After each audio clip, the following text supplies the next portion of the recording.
Sanibonani nonke eMzansi. Ngithi angiphawule ngoGugu lo velayo enkundleni zokuxhumana owaboshwa eboshelwa ukuthi ureyphile ingane kadadewabo engazange ayireyiphe. uNtuzu unecala phambi kwaNkulunkulu ngoba unonto omdala namhlanje ekufanele ukuthi ingane wakhuluma naye, ingane ayisho ebantwini ithi akaze angithinta umalume. Ngaze ngambiza ngelinye ilanga ngathi, Ntuzu, ngizwa kuthiwa umfowenu kuthiwa hamba nomsayinela, kungani ungayi ukosayina? Igama lakhe lathini? Wathi ayikho into engingayenza ngoba mina obhuti onkankanka nomjeyi ibona kufanele ukuthi bahambe bayokhuluma bona bathule. Ngathi mina wena ngoba uninawe ingane, kungani ungayi ukokhuluma emaphoyiseni? Wathi kwathiwa unonto meseneminyaka ewu-15 akahambe ayozikhulumela. Ngathi usemdala unonto, uhamba okhuluma ukosho ukuthi nangu uNtuzu uze nononto ukuze adedele uGugu, ngoba uGugu angiyikholwa ngiqala lento ukuthi umntwana udlwengulile ngoba ube yingane ephila njengey'ngane zonke engingakaze ngiyibone kuthiwa inentombi. Ubekholwa lo mntwana, yikholwa leli engikhuluma ngalo. Waqala eZayoni, waphuma eZayoni wangena eWisile. Intshumayelo kuleya ngane, ukuthandaza okukuleya ngane kubo bengingathandazwa, kodwa iyona eyaphuma yakwazi ukuthi ibiyikholwa phakathi kwekhaya. uNtuzu wayithatha wayifaka ejele ngoba ephethwe umona, ingane isebenza. Wathathwa zonke iy'mpahla zami, ngisho imibhede ithengile, kade isebenza ema-orintshini efemini. Waqedwa lapho wangamnaka umfowabo ngemikhuba yakhe. Le ngane uma ingaphuma angifisi mina ukuthi ihambe kubo ngoba kubo ngeke isayiphila leya mpilo ekade ilaphaya, ngoba angayibulala, mhlawumbe angayidlisa uphoyizeni ngoba unenhliziyo ebolile. Ngifisa mina inkantolo imthathe uNtuzu imvalele, usaphila usemusha, kufisa ukuthi adonse naye abuze ubuhlungu abuzisa ingane yakwabo engakaze ayibheke nangelilodwa ilanga, ingenzanga lutho, azi kahle ukuthi ayinacala, kodwa kuwuyena oyithatha oyivalela lapha ejele ngoba enenhloso zayo kade ey'fuyisa enhliziyweni. Ngifisa ukuthi uNtuzu akwazi ukuyogwetshwa ejele ukuze nale ndoda umfazi ahleli nayo ayihlukumeza, inkosikazi ishadile wathatha indoda yenkosikazi, ikwazi ukugoduka iphinde ekhaya. Usonta amanyala ayikho into ayisontayo, usonta ePhosto nje ayikho into ayisontayo. Unenhliziyo embi ngoba ukwazi ukuthi omunye umfazi angakwazi ukuhlala nendoda yakondlelwe iy'ngane, kondlelwe yena, adle imali yakhe. Uyise uyahlupheka, akwazi ngisho ukuthatha isidwedwe sikayise asiwashe ethi uyintombazane uyedwa egcekeni. Uwurabishi nje wentombazane ongeke uze uyazi ukuthi uzoyibala uthini empilweni. Ngiyaxolisa ukusho lelo gama, intukuthelo engaphakathi ngoba inhliziyo yami yayilokhu ibalisa iminyaka ngale ngane, ngoba ngiyayazi ukuthi kwakuyingane ephilayo, ingane engeke uyizwe ithi nxa, eyazi ukukhuleka kuphela. Inhliziyo yami ibuhlungu ngoba bengilo ngibalisa ngithi uNkulunkulu uzamkhumbula uGugu ngelinye ilanga ngokukhuleka kwakho. Mfana wami uphumile namhlanje, uzophuma, kodwa angifisi ukuthi ngabe uGugu ayohlala. Ngifisa ukuthi uNkulunkulu uma ngabe khona abamxhasayo athole indawo kwenye indawo lezokwazi ukuhlala khona, abe nokuthula empilweni yakhe, akwazi uyobheka uyise. Uyise ukwazi ukubhanda indlu ngezandla, azimisele indlu ngoba efuna indawo yokukhosela ahlale ekhona umntwana wakhe ambukela angenzi lutho, athathe ukuthi yena uzodla imali. Mebona impesheni wayedla imali kayise, engenandaba noyise, uyise ehlupheka engenalutho, uyise ekhona ey'ntombazane. Ngiyabonga Ntuzu, uNkulunkulu uyaphendula ekugcineni. Uyabona incwadi kaMshumayeli wesithathu ithi konke kunesikhathi. Sesifikile isikhathi namhlanje sokuthi uGugu akhululwe, kodwa wena kufanele uyongena phakathi ejele ubuze ubuhlungu omzwise ebona iminyaka engaka engakaze enze lutho kwena ngenxa yenhliziyo embi onayo, ongayazi ukuthi wawunenhliziyo embi nje kwakwenze njani. Ngifisa ukuthi umthetho udlale indawo yayo, uGugu athole indawo lezi ahlala khona, athole ukuphumula ngoba uGugu umuntu oyikholo, angeke ayiphile leya mpilo eseyiphilwa lapha. Ngisho ubaba wakhe ngiyabonga mezophuma esaphila, ambone umntanakhe, yize naye ubaba wakhe umbone ukuthi uphatheke kabi, kodwa ayikho into azayenza ngoba uyikhehla mdala, ugugile. Kodwa uNtuzu ukhona, unesibindi sokuthatha ingane yakho abayibophe ayivalele ejele ngento ayazi kahle ukuthi unembezo yamudla. Namhlanje uNkulunkulu uphendulile-ke ukuthi kuze kulunge izinto, akuvele iqiniso ngoGugu. Ngiyabonga kubo bonke abakhulumile nabayisukumele lento ukuthi ingane izikhulunywe, isukuma umhlaba umhlaba wonke ukuze ingane ithole ukukhululeka, ngoba sasingazi ukuthi sizoyikhipha kanjani, sizoyisiza kanjani. Ngiyabonga.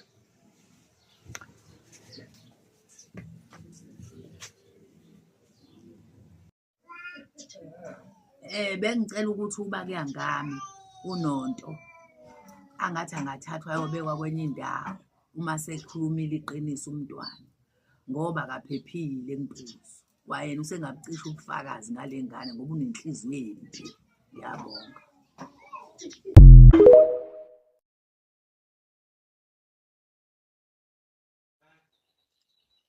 Sanibona, mina ngiwumfowabo uGugu lo owaboshelwa umntwana. So-ke ngiyamangala kodwa ngoba manje ngithola sekunabantu abaningi kakhulu esebeyikhulumile le ndaba, thina mndeni wakhe singakaze siyikhulume.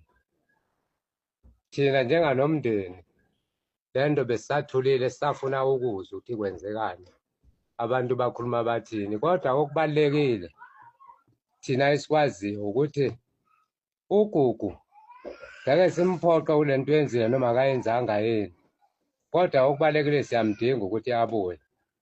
Kodwa okubaluleke kakhulu uGugu siyazi thina la ekhaya ukuthi le nto le uyenzile, ngoba uGugu la ekhaya yahlalelwa phansi le nto, kwakhulunyiswana naye uGugu, saxoxisana naye uGugu sisodwa la ekhaya. Ngabuya nami ngeza la ekhaya ngafe ngayikhuluma indaba yaGugu, kwangazi ukuthi uGugu uyezwa ukuthi siwumndeni le nto zafanele siyegqume sisonke siwumndeni.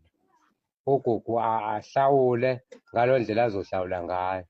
Kodwa-ke manje ngendlela uGugu aseyibeka ngayo le ndaba, asazi noma mhlawumbe uzama ukuzivikela yini ekuthenini isikhathi sakhe uma ukuthi siyafika kube ukuthi umuntu ongenaphutha. Kodwa nginesiqiniseko sokuthi ingane ena-9 years ingeke leyo ngane leyo ikhulume into engekho. Uma wakhe lo ekukhulunywa ngaye wayengekho, engahlali kwala ekhaya, eganile eleplenile, engekho lana. Ingane la ekhaya ibihlala naye uGugu noma nobaba, behlala bonke la ekhaya bona. So-ke ngaleyo ndlela enjalo ingane uma ifika uma wayo isho ukuthi ihlukunyeziwe la ekhaya, ihlukunyezwa uGugu. Angicabangi ukuthi uma wayo kwakufanele ngaleso sikhathi leso yena uma wakhe aphikisane nento eshiwo ingane, ngoba uma ephikisana nento eshiwo ingane uphikisana kanjani engazi lutho yena kufanele athathe into ekhulunywe yingane kube yiyona ekukhulunywa ngayo. Sakhuluma-ke thina, ingane sayeseka ingane naye uGugu sixoxisana. uGugu akazange abe nayo inkinga ngaleso sikhathi. Ekugcineni ingane mazihanjisiwe la ekhaya ingasekho la ekhaya, uGugu usethatha imikhonto, uselwa manje nonina wengane uGugu. Uma eselwile nonina wengane yilona la ngambopha ngalo lelo. Sasingasekho-ke thina-ke ngaleso sikhathi, asizange sikubone lokho. Kodwa sinesiqiniseko sokuthi uGugu akangaligezi igama lakhe, aligeze ngomunye umuntu, ngoba manje umuntu osemubi la unina wengane. Noma ubani ozele ingane yakhe ngeke angayivikeli ekugcwelezweni umuntu wasekhaya, noma ngani wasekhaya. Umuntu kumele ingane ivikelwe, inamalungelo ingane. Unina wengane unamalungelo ukuthi ingane yakhe ayivikele.